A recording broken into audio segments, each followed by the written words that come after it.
শুধু আজকের দিনেই নয়, সারা বছর সারা জীবন টিচার স্টুডেন্ট এদের মধ্যে সুমধুর সম্পর্ক, অফুরন্ত ভালোবাসা সবসময় থাকবে। আজ আমরা একটি শিক্ষণীয় ছোট গল্প উপস্থাপন করব। আপনারা সকলে এটি মন দিয়ে দেখুন এবং উপভোগ করুন। উপস্থাপনাটির নাম হলো উত্তরণ। এই গল্পটির মূল ভাবনা ও উপস্থাপনা আমাদের বিদ্যালয়ের শিক্ষক সুরজিৎ বাবু ও দেবপ্রিয় বাবু। গ্রামের একটি প্রাইমারি স্কুল। এই স্কুলে মাস তিনেক হলো অঞ্জলি দিদিমণি নতুন যোগদান করেছেন। অঞ্জলি দিদিমণি তৃতীয় শ্রেণীর ক্লাসে প্রবেশ করলেন। Dear children, how are you? We are fine, ma'am. Sit down. I love you all. Thank you, ma'am. Raju, এদিকে তাকাও, উঠে দাঁড়াও। তোমাকে প্রত্যেকবার বলার পরও তোমার স্কুলের পোশাক, পোশাকের কলার, জুতো এসব কিছুর পরিবর্তন হচ্ছে না কেন? বারবার বলার পরও কি নিজেকে একটু পরিবর্তন করতে পারছো না? নিজেকে একটু পরিবর্তন করার চেষ্টা করো। পড়ার মধ্যে তো তোমার মন থাকেই না, আর আমি যখন ক্লাসে পড়াই তোমার মন থাকে ক্লাসের বাইরে। পরিবর্তন হও একটু। বসো। আসলে অঞ্জলি ম্যাডাম ক্লাসে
নমস্কার, আমি ডক্টর রাজকুমার সেন, ওরফে সেই ছোটবেলাকার রাজু। আজ আপনাদেরই আশীর্বাদে, আপনাদেরই ভালোবাসায় জীবনের সমস্ত বাধা বিপত্তি অতিক্রম করে, জীবনে সংগ্রাম করে আজ আমি এই জায়গায় দাঁড়িয়ে আছি। এই ছোটবেলাকার অভাগা রাজু থেকে ডক্টর রাজকুমার সেন হওয়ার জন্য যার বিশেষ অবদান, তিনি ওইখানে দাঁড়িয়ে আছেন।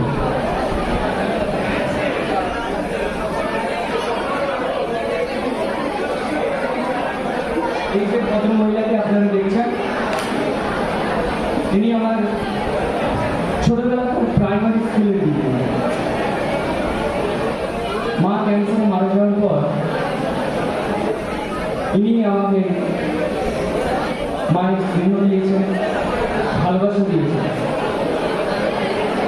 পড়াশোনার সমস্ত দায়িত্ব নিয়েছেন। জীবনে চলার পথে যিনি সবসময় আমার পাশে থেকেছেন, আমাকে সাহস জুগিয়েছেন, তিনি আর কেউ নয়, তিনি আমার এই প্রাইমারি স্কুলে দিয়ে। হ্যাঁ, সত্যি উনি আমার মায়ের মতো। তাই সবশেষে একটাই কথা বলতে চাই,